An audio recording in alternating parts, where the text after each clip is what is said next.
Good morning.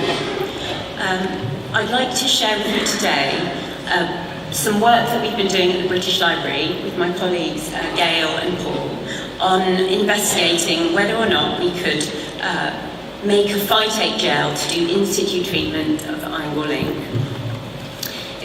We had a very simple treatment dilemma to address, and our experiments have been very initial stages, so we would like to share some of the mistakes that we made, and hopefully we can gain from all of your knowledge too.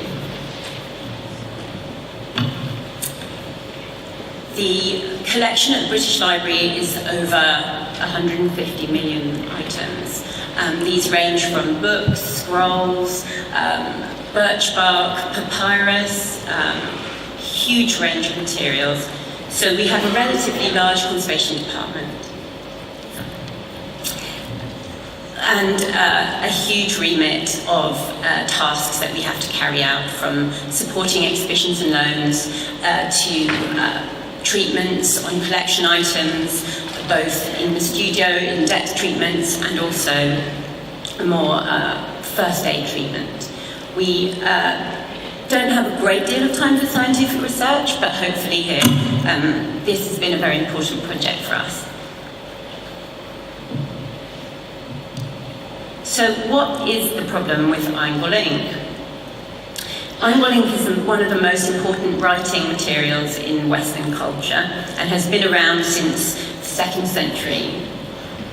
One of the biggest conservation challenges of iron galling is its corrosive properties. It is thought that up to 80% of European archives are at risk from iron galling corrosion. The main ingredients of iron galling are iron sulfate salts, tannins from walnuts, gum arabic as a binder, and then diluted with water, urine, or sometimes wine. These readily available ingredients meant that over the centuries, many different variations on the recipe have been created, and this means that we have unpredictable aging characteristics and results with themes that we face. The main processes that cause degradation from iron galling are acid hydrolysis and the oxidative action of iron 2.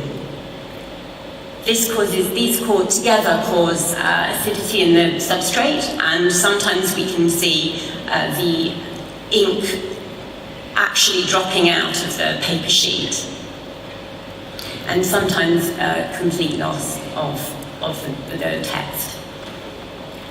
The greatest agitator of this process is moisture.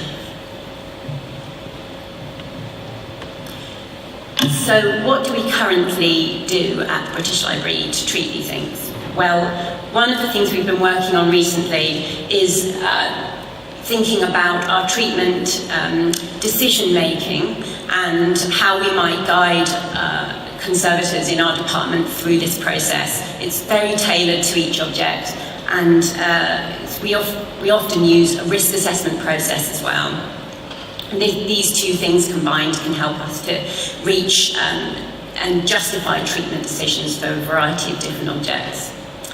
We will first of all address housing and environment, and then work with remoistenable tissues. We've also developed some quite large lining techniques using gelatine remoistenable tissue. We also have been using for the last 10 years or so aqueous calcium phytate. This process uses phytic acid, which is an antioxidant. In other words, it has chelation properties for the ink, and therefore can prevent corrosion from continuing.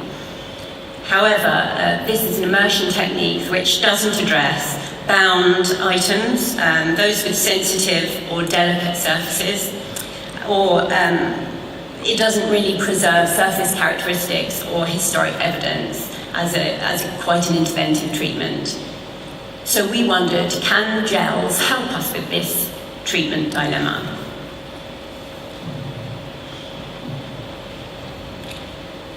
Because phytate treatment has shown much success, and we have revisited items from our collection that were treated 10 years ago, We thought, well, we also know that gels can carry chelation agents very successfully.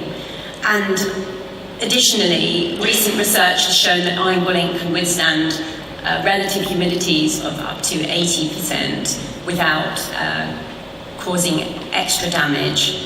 So the natural conclusion that we made here was, can we make a gel that's impregnated with a phytate treatment, so that we could apply this gel locally to iron gall ink signatures with inbound volumes or items which have media that we don't want to immerse.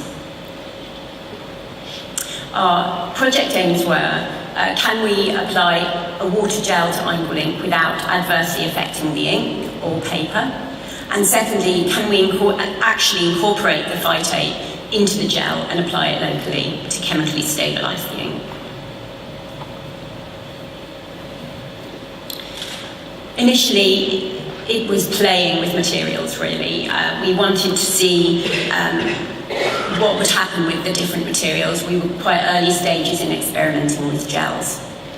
So we used a Whatman unsized paper, and we applied our own recipes of iron gall ink to that paper. We used this cross-hatched design to replicate the areas of paper that get trapped within loops of handwriting.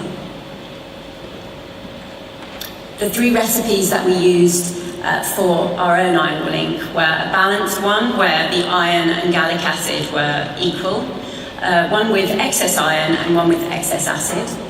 We did 3 different types of aging, no aging equivalent to 2 weeks in our aging oven and 4 weeks. And we used 2 different kinds of gel, agarose and gelan.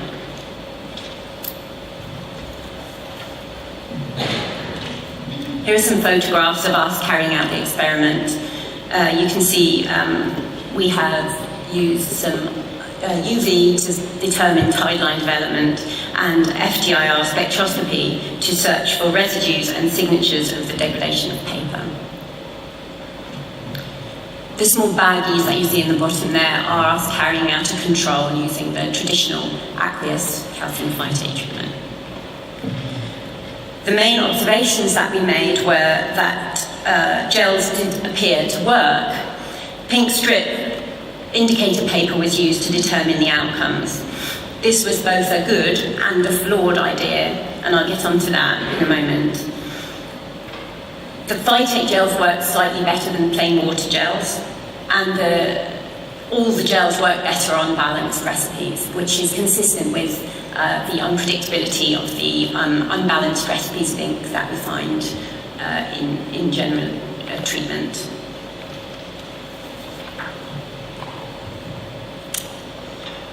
We did encounter quite a few problems, which was one of the main reasons we wanted to share today with you, so that we can see if anyone else is working in a similar area, and we can share mistakes that we might have made and successes that we've had. Our samples, due to the unsized Whatman paper, were extremely aggressive. We had a lot of problems with iron gall ink fracturing along the ink lines, especially on the aged samples. It was a poor choice of paper due to the unsized nature. We also had problems with transference of paper fibres into the gel. And we had quite serious tide line formation, which we now know we can adjust using a higher concentration of gel. It was quite early stages, and we've had some conversations with other colleagues since, so we can make some good adjustments now. We also are not sure if we have left phytic acid behind in the object. Our next steps will work to carry out testing on a historic sample. We've also been able to use Richard Wolber's research on conductivity to hopefully tailor our gel solution to our object. So that's another thing that will help us reduce tide line formation. I would like to use the better understanding of capillary action of gels to perhaps make a sandwich which draws the phytate through the sheet without leaving tide lines, and obviously a higher concentration of gel. We would really appreciate any collaboration that anyone has in this area, as we feel, despite the mistakes that we made in our experiments, that this is a really fruitful area for research, and we would really like to find a solution to localised treatment of iron gall ink. I'd like to say thank you to Gail and Paul, and also to Richard August for giving me his time at the British Library earlier this year. And thank you again to the conference organisers for this opportunity to share knowledge in this very important area. Thank you.